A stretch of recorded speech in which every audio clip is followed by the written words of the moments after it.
Hi, I'm Sheryl.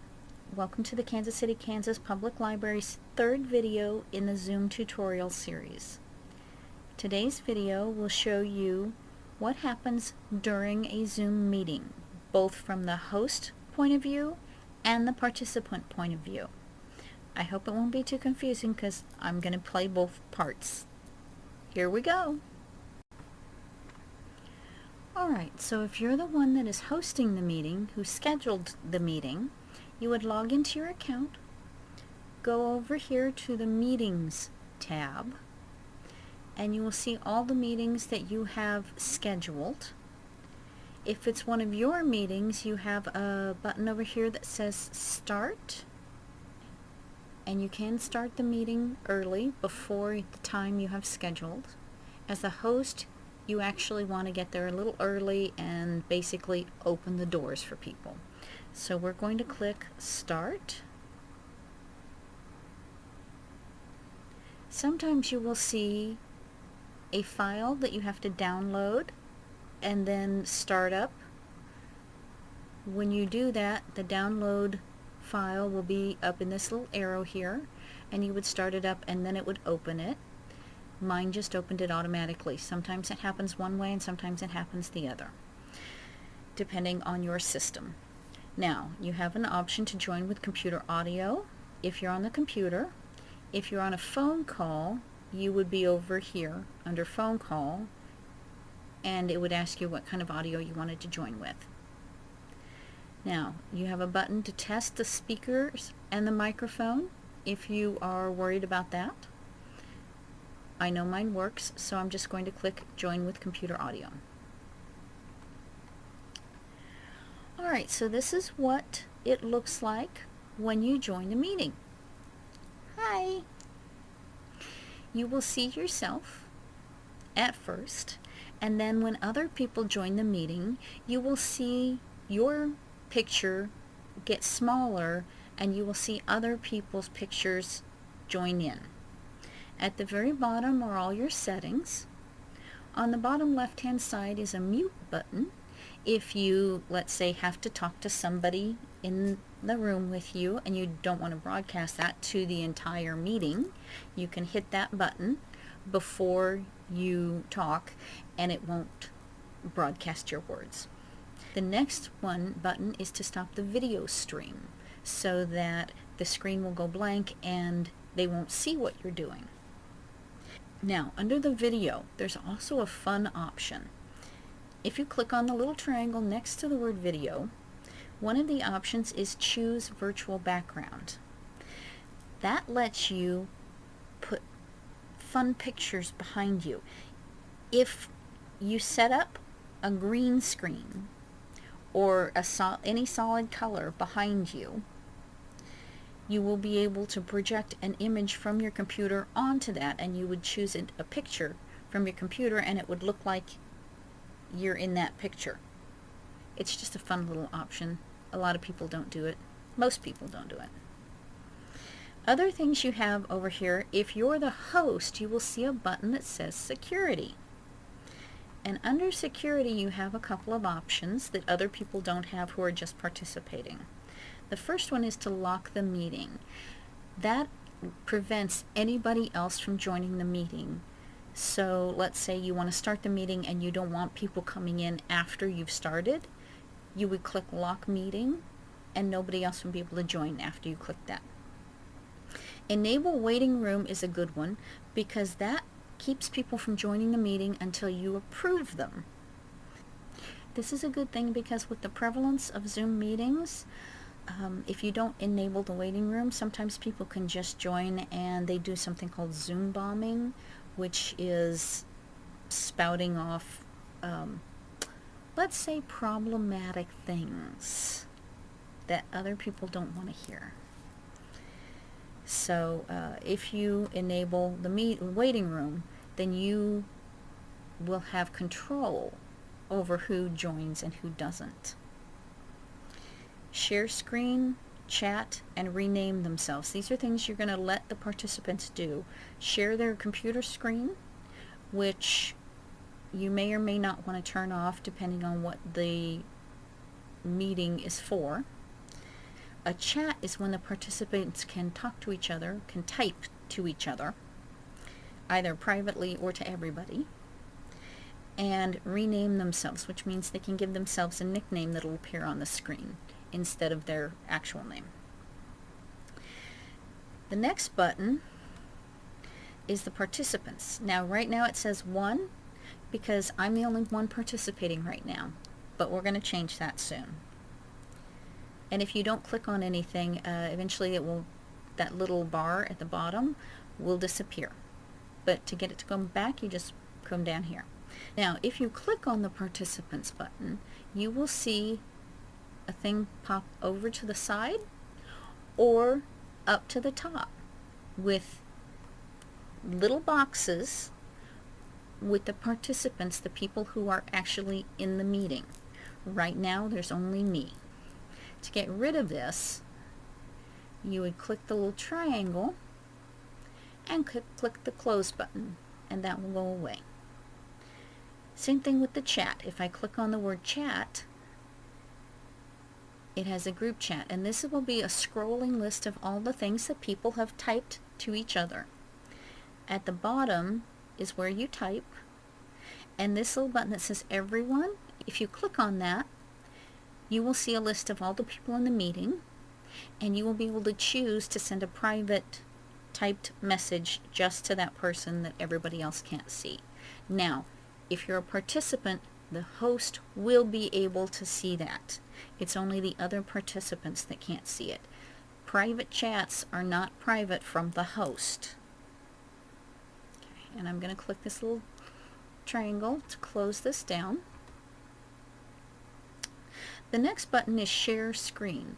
This lets whoever's clicks that button to share what is on their computer screen and project anything from their phone or their screen to the group. If this is, say, a webinar or something where you're teaching them, you would turn that off under the security settings because you don't want other people hijacking your presentation. But if this is a meeting where you're discussing ideas and showing things back and forth to each other, you probably want to leave that on so that everybody can show their various things that they've found and contribute to the meeting. The next button here is record. Now, as the host, you need to record this. If there is somebody that wasn't able to attend the meeting, you can record it. It will record the video and the chats and anything that's been shared on the screen. And you can send the person who didn't make it to the meeting a link where they can review what happened in the meeting. Next button there is reactions. Reactions are kind of like little emoji things. You have a thumbs up and you have a little hand, a little open hand, that's a clap. That is just to show your reaction to whoever's talking at the time. Now, the participants will have another button that is a hands up, a wave. That is for them to raise their hands. You will be notified, and you can monitor the meeting and conduct the meeting and then call on them that it's their turn. You don't have that because you're the one in charge, so you don't have to ask permission from yourself. Okay, now I have sent myself an invitation to this meeting onto my dummy account that I used to demonstrate in class. And so I'm going to be intercutting the footage from my phone into this video. Now, anything that is sideways, this way of me, will be the host computer. Anything you see that's up and down a picture of me, that will be coming from my phone, and that's going to be me as a participant. Okay?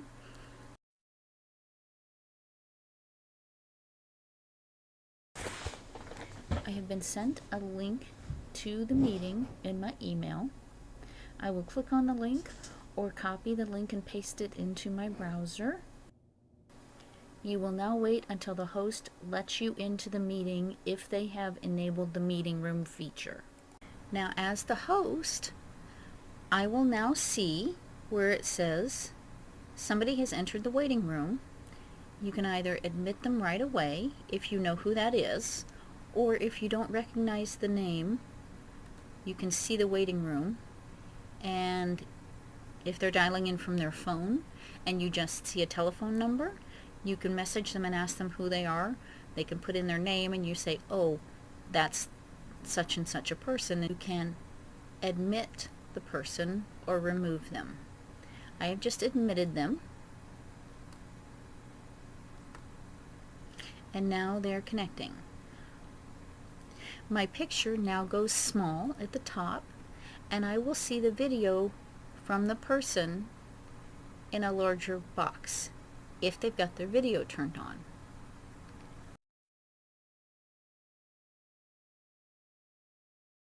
Okay, it says connecting. That means I have been admitted by the host from the waiting room.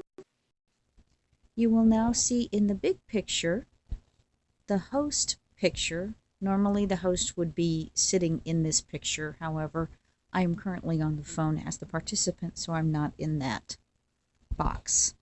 It also says call via device audio or dial in. You will call via the device audio.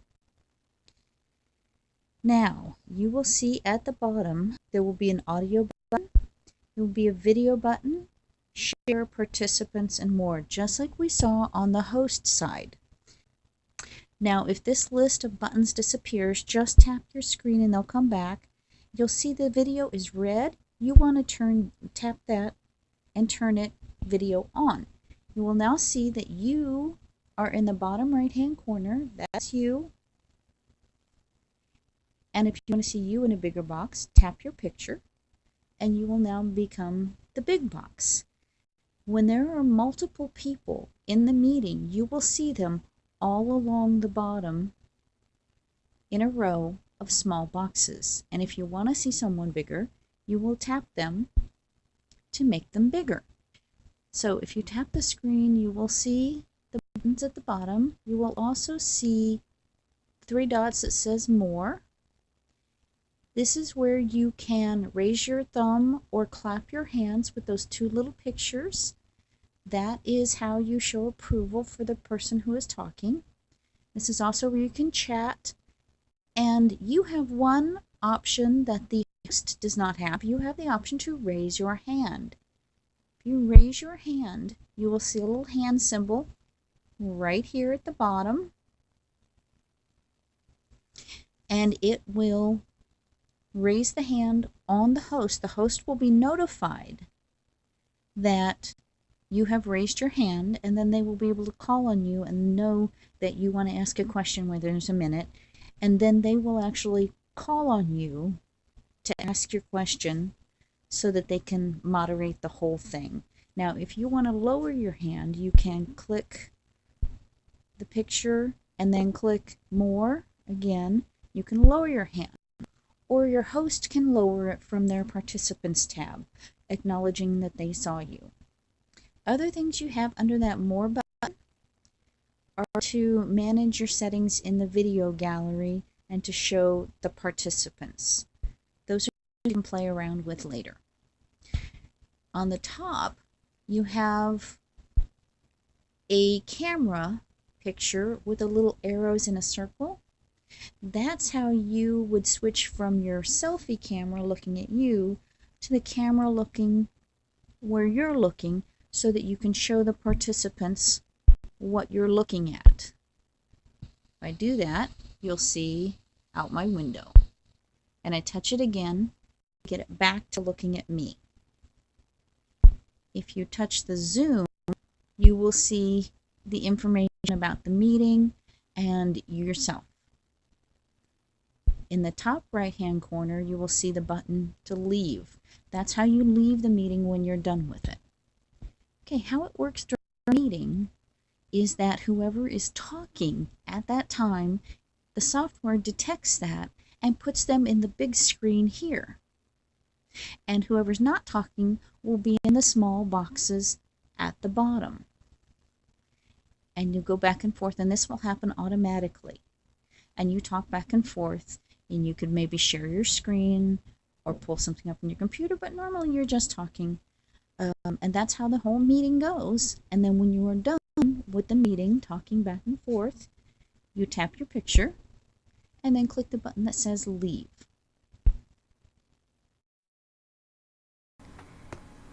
And I am done. As a participant. As a host, I am still here. My participant left. You don't see the picture anymore. So now as a host, I have a button at the bottom right that says end, where I can leave the meeting myself and let it go on, or just end the meeting for everybody. So I'm just going to end the meeting for everybody. Okay, so that's what happens in a Zoom meeting from both the host and the participant's point of view. Thanks again, and join us for all of the rest of our great online programming, the Kansas City, Kansas Public Library. Bye!